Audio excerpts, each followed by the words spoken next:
But speaking about change is happening, and the Minister of Finance says, no, it's not really happening. Sex toys and the importation of what they consider to be lewd. And it's a old law, they put that in, but apparently one courier, this started when a courier service stated that they're going to have to be seizing some items, which may be adding some spice in your bedroom, who knows. But Dr. Ramnan has been championing this cause. He is one of Trinidad and Tobago's Doctor Love and Doctor of Sex, basically, sexologist. But he also runs a business, right? He does counseling and other services. He's saying that the law is not only archaic, but affecting his bottom line. He's now seeking legal action. Dr. Ramnan, good morning. How are you? Good morning. How are you? Thanks for having me. I know that... Good morning. I know that you started legal action. What's the update on it? Well, we have filed for... we're filing for judicial review today. We have asked for clarity from the... Customs for clarity on what exactly is this law and how are you enforcing it, because they've been enforcing this law in an ad hoc manner over the last 25 years. I've been fighting them for 25 years. I've been asking them for a list, provide me with a list so I don't break the law. But like they said, someone said it from Customs, that it's up to the officer to decide whether it's lewd or indecent. Come on. Either there is a law or there is no law. Are they affecting your bottom line? It affects my bottom line, but not only the bottom line, it affects my clients. I have a lot of clients that are dependent on these things, because sometimes it's used for therapy and sometimes it's used for medical reason. So it's not only the pleasurable part of it or selling an item. That's not my concern. My concern is that you must have the right to get an item if you so choose to do. Any adult. The Minister of Finance says it's not happening. Well, I think he's not talking to his advisors, or he hasn't called Customs and find out what's going on. But it's as simple as that. Pick up the phone, call them, and find out if you're seizing items. Now, the courier company did the right thing. They sent out a circular to all your clients saying that your items can be seized, which is true. There's no false information there. There's no false news or fake news. It's true. That has been happening for years. I have 4 shipments right now. I'm fighting them on. 4? 4. And they're holding this under the law? They're holding it under the law, yes. But it wouldn't charge me.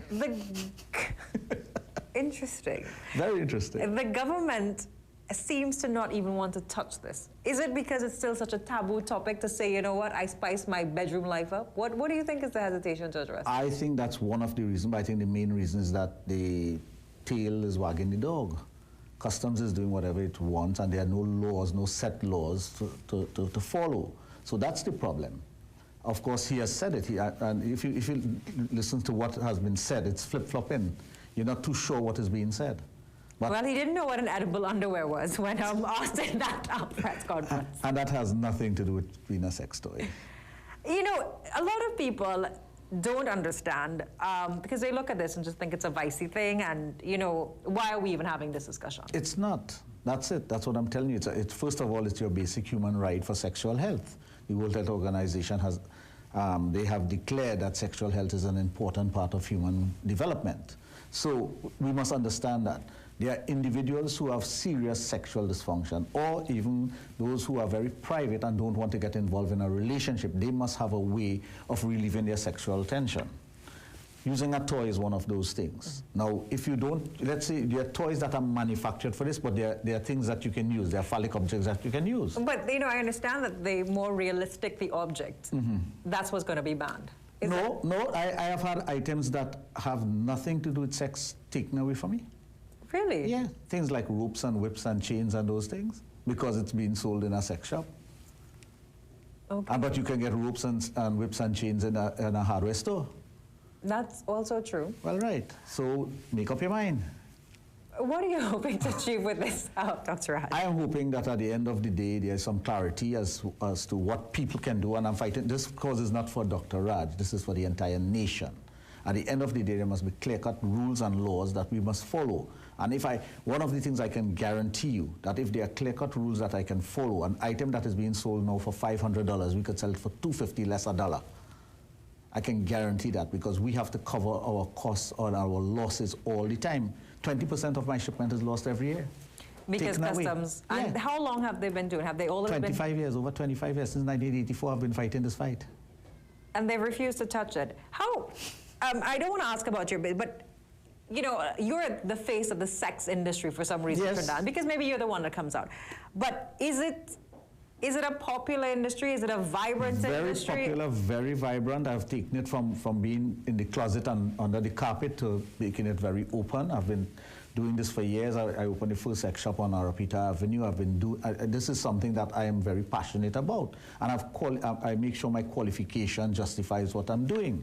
So I am the expert in this area. I deal with people with sexual dysfunction at my clinic. So it's not something that I make up. It's not, when I come here with real information. But the government seems, I mean, the Minister of Finance, his disposition on this was very clear. The law is archaic, in fact, and I think people, you can make as many jokes as you want about it, but in the end, it's so much discretion that if you bring a book that they make, it can be taken away. That's right. And let me also put that out there. So it's not even a sex toy discussion. This is about anything that they consider to be lewd. Yeah. If the person who is looking at it says this is lewd or immoral, he or she can take it away from you. So it has nothing to do with a toy. So you're having another legal letter sent today? Yes. Yes. This is officially initiating legal action? Yes, my lawyers, Jagdev Singh, Taklal Singh, and Karina Singh, they're the ones dealing with it. I have a batteries of lawyers dealing with this now, because before it was just being done crazily.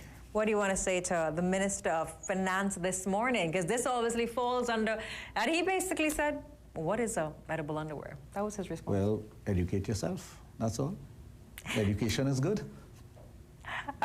This is one that I'm sure we're going to continue to monitor here, not only in the newsroom, but part of the national discussion. In the end, this is about an archaic law, and laws must be reflective of where our society is. This is not an in-the-closet industry. It's a booming trade that's taking place in our country, and we must just amend the laws to ensure not only people are not denied rights, but there are freedoms within reason. We'll take a short break. When we come back, we'll have more for you. Stay with us. This is The Morning Brew.